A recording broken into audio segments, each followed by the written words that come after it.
Merci à vous qui nous suivez sur la 95.5, le 312 nanafm.tg ou encore sur le bouquet Canal Plus numéro 575. Bonjour et bienvenue au débat de Nana FM de ce mercredi 24 mai 2023. Panafricanisme, nouvelle ablorée, c'est autour de ce thème que s'est déroulé le 4e congrès statutaire du parti LENI les 12 et 13 mai dernier à Lomé, occasion pour les fédérations d'amener certaines dispositions statutaires en vue d'adopter les textes qui régissent le parti aux réalités actuelles et à la nouvelle charte des partis politiques. Aussi, de nouveaux statuts ont été adoptés à l'unanimité. Fait marquant, Gabriel Sassoui Dossé-Agnon est réélu à l'unanimité par les congressistes président national du parti LENI pour un nouveau mandat de 5 ans. Pour aborder le congrès du parti LENI, nous recevons sur notre plateau le président réélu Gabriel Sassoui Dossé-Agnon. Monsieur le Président, bonjour. Bonjour Norbert. Merci. Et bonjour à Nana FM et merci pour tout ce que votre radio fait. Alors, les auditeurs et auditrices de Nana FM, vous avez donc la possibilité d'intervenir dans ce débat sur nos deux numéros 91 09 71 71 ou le 96 61 58 58 à partir de 7h35 avec Romain Aziablé à la mise en œuvre. Je m'appelle Norbert Douhadi.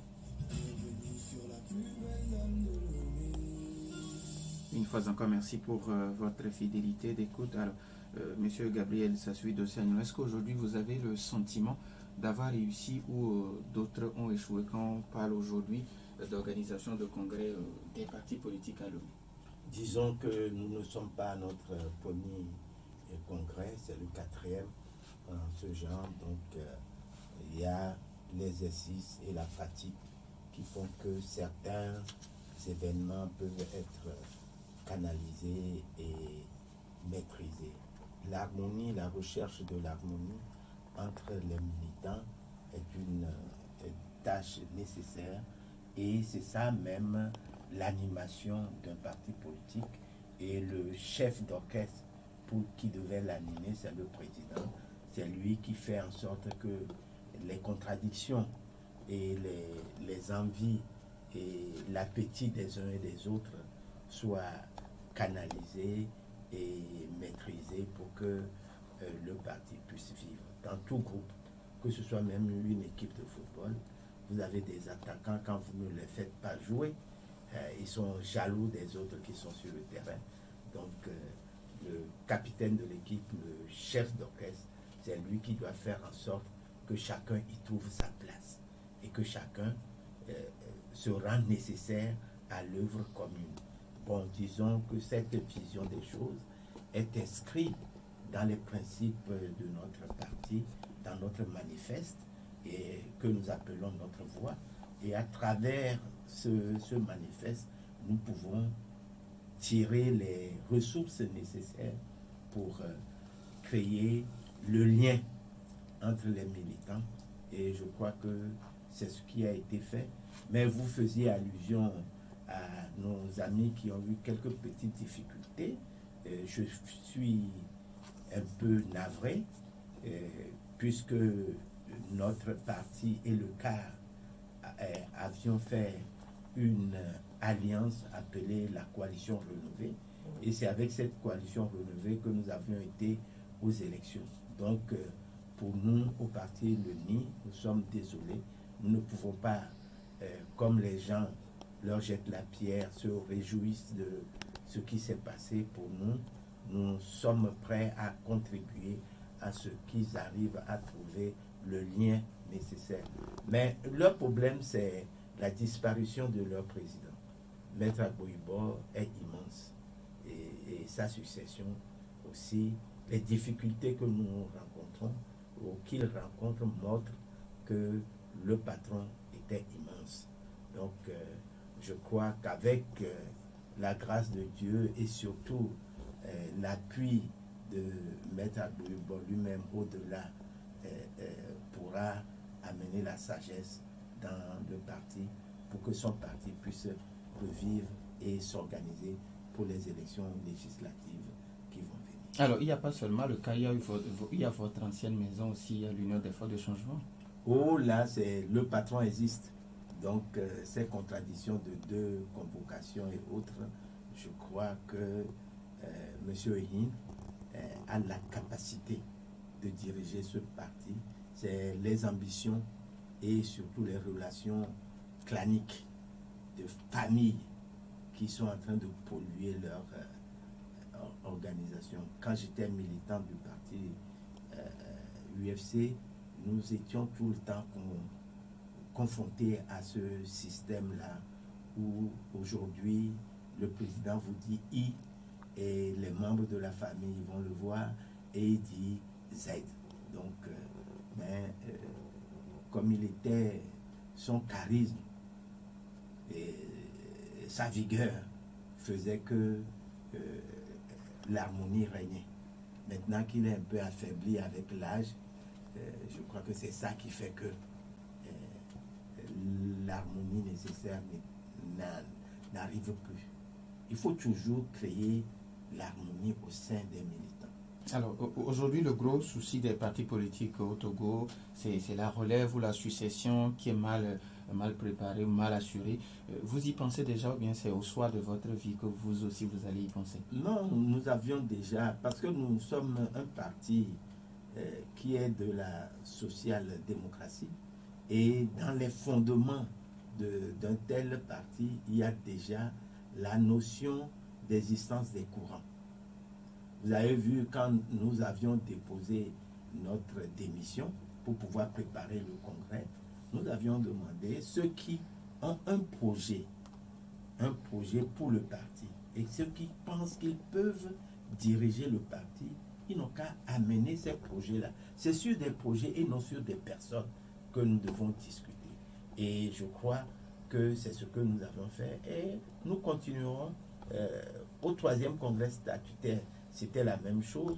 Le projet que nous avions soutenu et que tous les militants ont adhéré, c'est le projet de l'appel, dit de l'appel de Bougan, la table ronde de l'entente de l'opposition pour arriver à un programme commun et à une plateforme gouvernementale.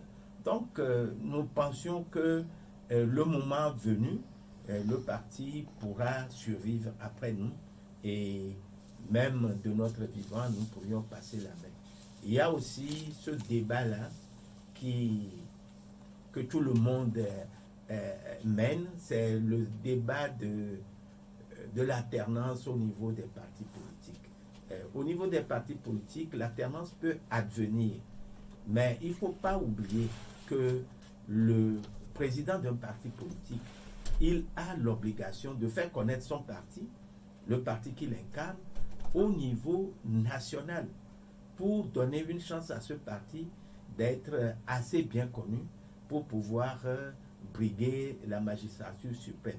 Puis on définit la magistrature suprême, la conquête du pouvoir au niveau présidentiel, comme étant la rencontre d'un homme avec son peuple.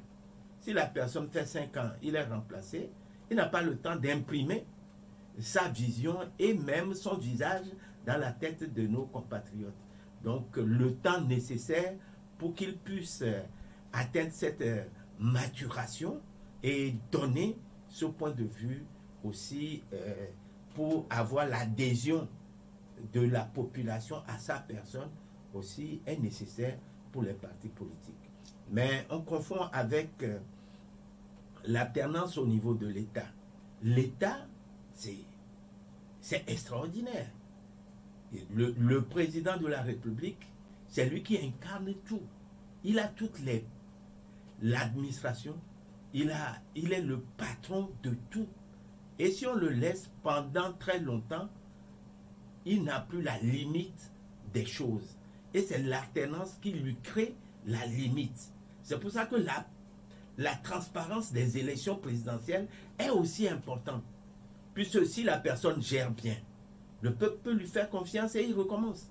Mais si elle gère mal et qu'il sait qu'à travers un système de clientélisme, d'achat de conscience et surtout en manipulant le fichier électoral, en manipulant la CENI et en manipulant la Cour constitutionnelle, il peut se faire proclamer président, alors il ne s'occupe plus des populations et il va gérer ainsi notre nation sans qu'il rende compte réellement et le gaspillage et le détournement de fonds. C'est extraordinaire que lui-même, il nous annonce qu'il n'y a qu'une poignée de Togolais qui s'accaparent des richesses de la nation. Son devoir, c'est de les empêcher.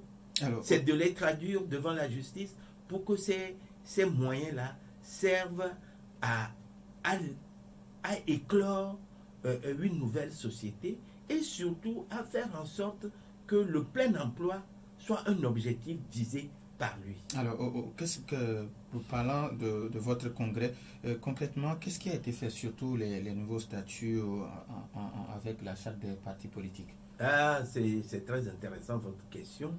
C'est que au 3e congrès statutaire, nous avions décidé que le mandat du président soit de 7 ans. Ce qui fait qu'en 2016, nous avions fait le congrès et le président élu, son mandat court jusqu'à la fin 2023. Ça doit être en décembre 2023. Donc, pour 7 ans, il fallait changer puisque la loi nous impose un congrès tous les 5 ans. Donc, nous nous sommes adaptés à cela. Et c'est la raison principale. Et nous avions écouté le mandat du président en cours pour pouvoir faire le congrès. Et c'est ce que nous venons de faire pour que l'administration nous agrée et nous donne le quitus nécessaire.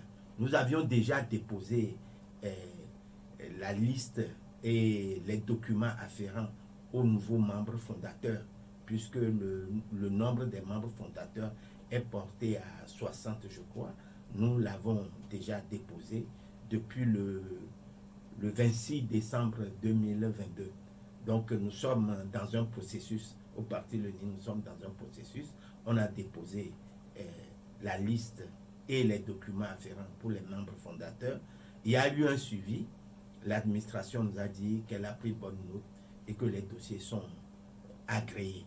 Donc pour nous, il ne reste que le congrès pour remettre en place le nouveau bureau.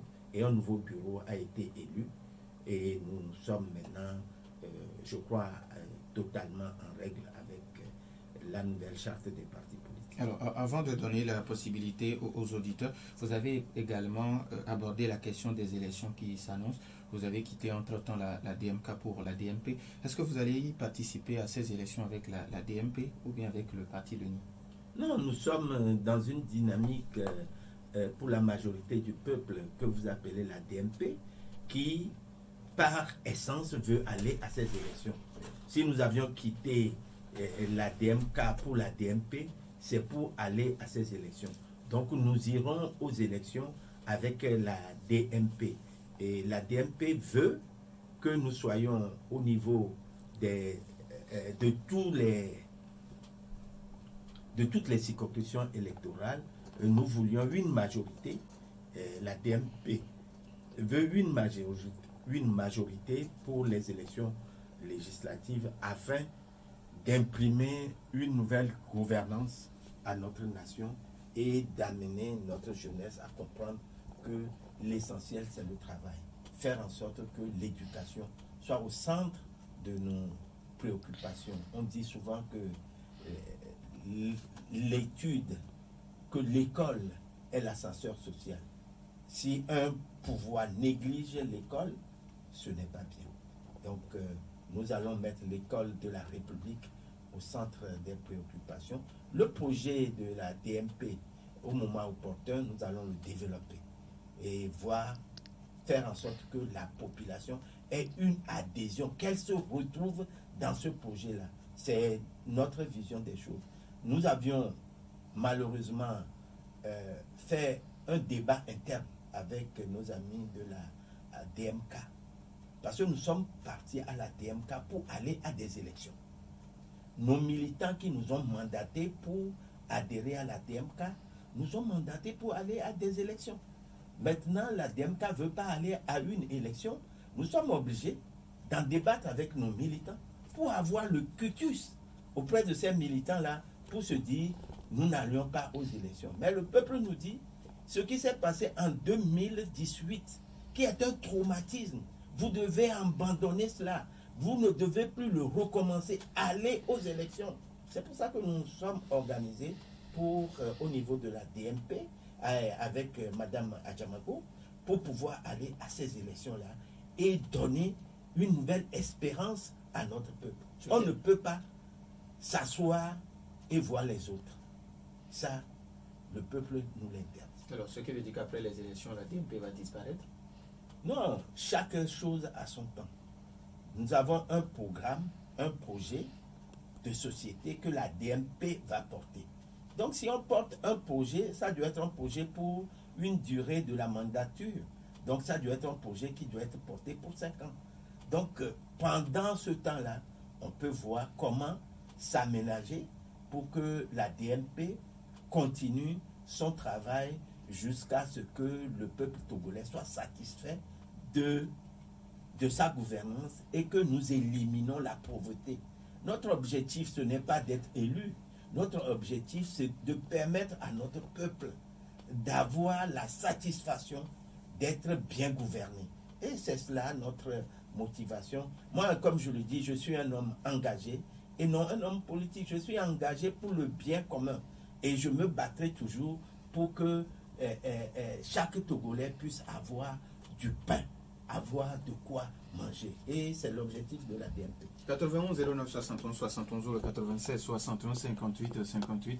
Les auditeurs maintenant la possibilité après la courte pause. 91 09 71 71 ou le 96 61 58 58. Nana FM, allô? Oui, allô? Oui, Pélé, bonjour. Bonjour. Oui, allez-y. Ok, je salue le Bonjour. président. Ok, bon, je voudrais apporter un appui, un soutien de déterminer pour la majorité du peuple, dont le peuple avait écouté pour faire un action pour aller à ce recensement. Lorsqu'on parle du recensement, on parle des élections. Et je pense que pour opter pour accéder au pouvoir, c'est soit par les ministres ou bien soit par les biens. Je pense que le peuple togolais a opté pour l'option des biens. C'est pour cela que le peuple togolais s'est levé à 4 h du matin pour la première fois dans l'État du Togo, pour prendre son destin en main, pour aller se recenser et avoir sa carte pour aller voter. Je voudrais passer ici par M. le Président, pour dire que la carte électorale, c'est pour aller voter, et non pas pour aller prendre une vie à quelque part. Parce que le pouvoir est pas d'argent pour donner à cette personne. Donc, il faudrait qu'on parle bien. Alors, Pélé, allô? Oui, allô? Revenez au thème du jour, s'il vous plaît. Oui, le thème du jour est certain. Nous sommes dans un moment donné qu'il faut comprendre qu'il faut finir avec le régime dictatorial. Merci à vous aussi. 91 09 71 71 ou le 96 61 58 58. Nana FM, allô? Oui, allô? Oui, bonjour. Bonjour, comment vous allez? Ça va bien, vous? C'est l'évangéliste Senghor qui vous appelle. Évangéliste Senghor. Bon, je voudrais poser la question à votre invité. Oui. Nous n'avons pas besoin de la DNP. Bon, ok, la première inquiétude, aujourd'hui, ce n'est pas une trahison au niveau quand même de Monseigneur Adelomé qu'ils ont laissé sur un carreau. Parce qu'une personne qui retente sa victoire et vous êtes derrière. Aujourd'hui, si vous allez aux élections, c'est comme bon, la personne s'est attendue avec le pouvoir en place. Bon, deuxième inquiétude, quelles sont les dispositions que vous avez prises? Parce que tous les jours, on parle de vote et c'est toujours la Gaza qui gagne. Bon, maintenant, quelles sont les dispositions que vous avez pour dire que nous allons participer aux élections? Ce n'est pas le fait d'aller aux élections, mais c'est le résultat qui compte. Merci beaucoup. Merci à vous aussi. Merci, Monsieur pasteur. Senghor. Monsieur Garo, bonjour. Bonjour, père. Oui. Bonjour, président. Bonjour, monsieur Garo. Mon président, ma question est que vous êtes maintenant DFP. Est-ce que vous allez retourner encore à DFK pour revendiquer la victoire ou bien en avant la musique? Merci, bonne journée. Merci à vous aussi, monsieur Garo. 80 09 71 71 ou le 96 61 58 58. Avant que d'autres auditeurs n'appellent, monsieur Garo qui vous demande où bien. Nana FM, allô? Ah, oui, allô? Oui, bonjour. Martha Dido Gamé, bonjour. Bonjour, monsieur. Bonjour. J'ai deux préoccupations. Oui, allez-y. La première préoccupation, c'est concernant les problèmes qu'ont certains partis politiques pour faire la petite alternance entre 5 équipes pose problème. Moi, je trouve cette source dans le fait qu'il était exigé aux partis politiques d'avoir des militants dans toutes les 5 régions et dans toutes les 5 régions du Togo. Ça ne devait pas être une obligation parce que ça se voit très clair au niveau du cas. Ça, c'est ma préoccupation. Ma deuxième, c'est concernant les élections prochaines. Je voudrais dire un grand bravo au parti de la DMP qui ont quitté la DMK pour aller au niveau de la DMP. Parce que je suis un grand fervent, un supporter de Monseigneur Kodjo, mais sur ce plan, je le désavoue complètement. On ne peut pas faire la même chose, avoir des échecs et persister dans l'échec. Monseigneur Kodjo ne doit pas se prendre pour le centre de l'opposition. Merci, bonne journée. Merci et bonne journée à vous aussi. 80 09 71 71 ou le 96 61 58 58. Dans l'FM, allô? Allô? Oui, monsieur Kokou, bonjour. Bonjour, monsieur Nobel. Oui, allez-y. Je salue M. Gabriel. Oui, bonjour. Bon, j'ai deux petites questions. Oui, allez-y. La première question, quand il s'agissait d'interpréter cette phrase de M. Gabriel qui disait que vous votez le matin à midi, je vais prendre le pouvoir. M. Gabriel, après les élections, vous étiez revenu sur Radio Joséphine. Vous avez dit que ce que Agoumé a dit veut dire que jusqu'à mi-mandat de M. Faure Gnassingbé, il va prendre le pouvoir. Je pense que le lion a passé le mi-mandat. Où en sommes-nous aujourd'hui? Secondo, concernant les élections toujours, quand le pouvoir a commencé les préparatifs des élections et a mis en place la Sénat tout pour la rencontre avec les partis de l'opposition, votre dynamique est le premier était toujours contre cette organisation et dit qu'il ne faut plus participer à aucune élection si on n'a pas encore fini de régler les élections de 2020. Et aujourd'hui, vous sortez, vous nous dites que vous irez aux élections quand les gens ont travaillé. Le travail, ceux qui vous voulez prendre, c'est eux qui ont fait le travail, maintenant d'être prêts à aller aux élections. Est-ce que cette façon de faire et jusqu'à votre dynamique est aller dans la division de l'opposition, même dans la division de l'Église catholique? Il y a des choses qu'on a dit que Monseigneur Dariga était en train de préparer un coup contre Monseigneur Kodjo, tout ça là. Aujourd'hui, comment est-ce que vous allez prendre pour demander pardon au peuple de tout ce que vous avez dit? Merci.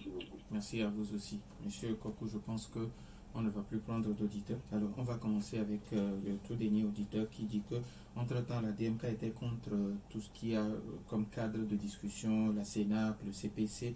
Et bon, selon lui, ça a entraîné un peu la division au sein de l'opposition. Aujourd'hui que vous êtes d'accord à aller aux élections, est-ce que vous allez vous excuser auprès du peuple togolais? Non, notre ami, je le remercie d'abord pour sa question et sa vision des choses. Mais ce que nous pouvons lui dire, c'est que dans la vie politique, il y a des moments où on fait un débat.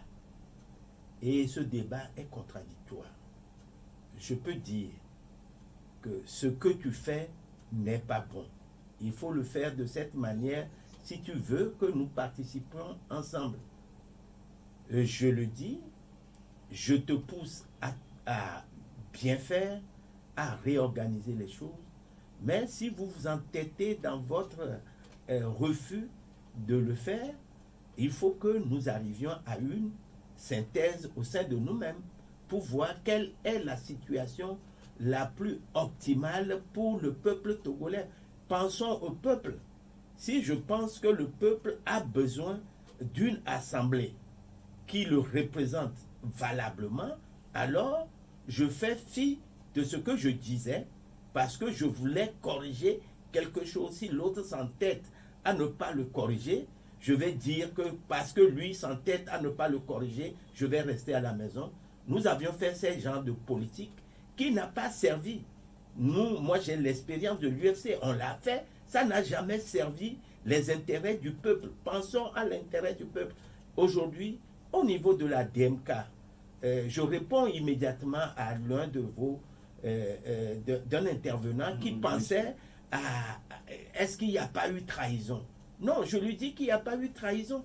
Nous avions, Monseigneur Kpodro nous a rassemblés pour aller à une élection. Et nous avons été à cette élection. Il ne nous a pas rassemblés pour nous dire, à partir de cet instant-là, vous seriez à mes bottes et vous n'irez plus jamais à des élections. Donc, ne confondons pas. Monseigneur Kpodro, il a raison de dire qu'il ne faut pas aller à ces élections à n'importe quel prix.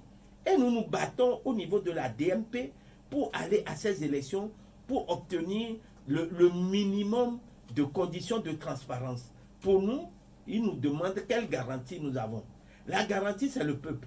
C'est le peuple que nous devons, à lui, nous devons parler. À lui, nous devons l'amener à défendre lui-même son bulletin de vote.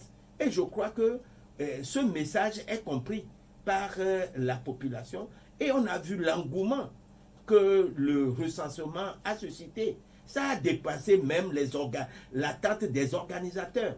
Ceux qui organisaient ce recensement pensaient que nous n'allions pas participer.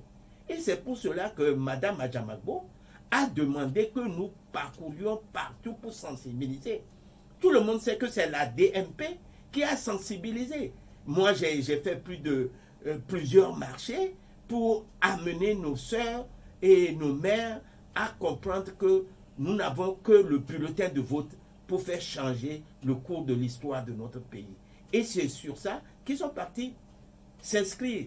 Maintenant, c'est à nous de donner le message adéquat pour qu'ils passent pour aller voter et surtout sécuriser leur vote.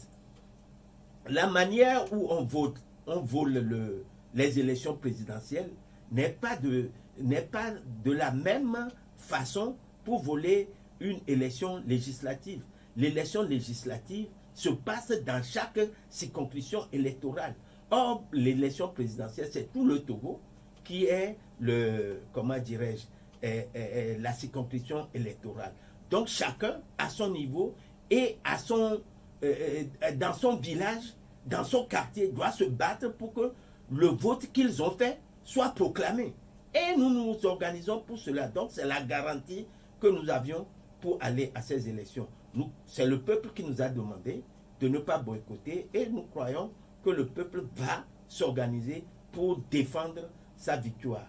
Il a parlé de l'adage de président Agbeyo Mekodjo qui dit qu'il va ramener la victoire à midi. Mais quand il le dit, on ne proclame pas le résultat à midi. Donc, nous avions pris cette métaphore pour dire que ça ne peut être que mi-mandat. Midi, mi-mandat. Maintenant, on a dépassé mi-mandat. Il me pose la question. Mais on se bat toujours. La DMP se bat toujours. Et nous nous battons pour l'alternance. Si nous obtenons la majorité à l'Assemblée, nous allons mettre en place les systèmes nécessaires pour donner l'amnistie générale aux réfugiés, pour que tous les réfugiés reviennent. Nous allons libérer, ouvrir les prisons pour faire sortir tous les détenus politiques. Nous allons nous organiser, nous allons revoir les lois cyniques sur les manifestations. Nous allons voir dans quelle mesure libérer les journalistes. Aujourd'hui, un journaliste, s'il veut parler, il tourne au moins 10 fois sa langue avant de dire un mot. Nous devons revoir tout ce qui concerne les libertés individuelles et collectives. Donc, ce que nous pensons faire rentre dans un système de revendication et de reconquête de la victoire de 2020. C'est-à-dire, c'est la méthode de contestation, la méthode de revendication qui nous diffère de la DMK. Alors, nous pensions que on doit prendre ce tremplin-là des élections législatives pour continuer le combat. L'image que je donne à certains, c'est que la personne a un bâton. Votre adversaire a un bâton. Le bâton est tombé. On vous dit de courir pour aller chercher le bâton, pour le désarmer. Vous dites non, je ne vais pas parce que la dernière fois, il m'a fait des croche-pieds et je suis tombé, je n'ai pas pris le bâton. Allons chercher ce bâton-là. Retirons-lui cette force-là. Alors, M. Gallo vous demande, est-ce que vous imaginez ou bien vous envisagez un retour à la DMK? Non, vous savez, quel est le retour ou le non-retour? Nous avons un objectif. Notre objectif, c'est d'aller à l'Assemblée nationale. Alors, si la DMK trouve après que l'option d'aller aux élections est une bonne chose, donc il n'y a pas de problème. Nous sommes fils de la même nation, nous sommes tous des Togolais, on ne fait pas d'apartheid. Nous sommes dans le cadre de rassembler tout le monde pour que l'alternance soit une réalité dans notre pays. Mais c'est Dadido Gomé qui pense qu'aujourd'hui, le problème d'alternance au niveau des partis politiques, c'est quand on demande aux partis politiques d'avoir des militants dans toutes les régions du pays. Il est normal parce que le législateur avait pensé qu'il ne faut pas qu'il y ait des partis régionalistes. Il ne faut pas qu'il y ait des partis qui ne sont que dans un coin. Et c'est pour ça qu'ils ont étendu cela à toutes les préfectures. Je crois que c'est une bonne chose. Ça nous a permis d'avoir des points de vue différents. Vous savez, le Togo a 42 ethnies. Si vous voulez créer des partis seulement ethniques, ça poserait un problème de la solidité de la nation. Au parti LENI, nous pensions que le nid dont nous parlons, c'est la nation togolaise. Et nous pensions que c'est les ethnies là qu'il faut entremêler les uns, les classes sociales pour que nous ayons une nation, une vraie nation. Donc le législateur a pensé à la création de cette nation-là pour que tous les enfants de ce pays se retrouvent dans tous les partis politiques. Il ne faut pas que on nous dise que, par exemple, le Nord, Kara, c'est pour unir, non. Et que Vaughan, c'est pour l'unir. Non, ce n'est pas bon. Les gens de Vaughan me connaissent, ils savent qui je suis, mais cela m'oblige à aller vers nos frères de Kara pour que eux aussi me connaissent et que eux aussi, un jour, ils se disent, ce frère-là peut diriger notre pays. Voilà ce que je peux dire à notre ami, et que le législateur a pensé à la nation. Alors, Mars Pelé qui pense aujourd'hui que la première des choses, quand on parle d'élection, c'est aujourd'hui le recensement électoral. Oui, il a raison de dire que le recensement électoral est le premier mouvement vers les élections et que ceux qui ont pris leur carte d'électeur, nous devons les amener à se dire, oui, j'ai la carte d'électeur, je dois aller voter. Ceux qui les trompent ou ceux qui sont en train d'implanter dans la tête des gens que la carte d'électeur, ce n'est pas pour aller voter, je crois que son argumentation est contre cela et veut dire, nous devons sensibiliser nos sœurs que, en fait de compte, si tu as ce sésame-là, c'est pour ouvrir une porte et ça te permet d'aller voter. Voter, c'est quoi? C'est choisir. On te dit d'aller choisir, que cette carte te permet d'aller choisir. Un autre va te dire, non, cette carte, c'est pour aller chercher de l'argent. C'est complètement absurde. Nous devons expliquer. Et je crois que vous, les journalistes, vous avez une mission à faire. C'est de faire comprendre à ceux qui répandent ces informations-là que le peuple togolais est mature. Et c'est qu'avec une carte d'électeur, il peut changer le cours de sa vie. Alors aujourd'hui, on parle d'appel de l'union, de l'opposition. Vous êtes déjà un regroupement de partis politiques. Est-ce que vous allez travailler avec d'autres partis politiques qui ne sont pas forcément de la DMP? Oui, la DMP a cette vision, cette vocation de rassembler tout le monde. Et elle a lancé le 31 mars, a lancé l'appel à tous les partis politiques pour que nous soyons dans une plateforme minimale de revendication. Et cette plateforme, nous avions rencontré les partis politiques. Le président de cette commission, c'est monsieur l'honorable Targon, qui a fait un travail merveilleux. Il a rencontré tous les présidents des partis politiques et a soumis la plateforme. Donc on est en train de travailler là-dessus. Et comme la diplomatie, tout ça là, les rencontres, il faut mûrir tout ça avant d'en parler. Donc je crois que je ne vais pas m'étaler là-dessus, mais je veux rassurer nos auditeurs qu'il y a un travail qui est en train de se faire pour le rapprochement des points de vue et nous y arriverons. Même si nous n'arriverons pas tout de suite, le mouvement sera lancé à telle enseigne que la séparation ne sera plus possible. Nous sommes engagés à être ensemble. L'appel de Vaughan dont je parlais tout à l'heure, notre 3e congrès statutaire, l'a si bien dit, il faut un programme commun, il faut une plateforme gouvernementale et surtout aller à une table de négociation pour créer l'entente entre les partis politiques. Dans notre langue, on dit « et si tout. » Il faut aller, nous devons passer par là.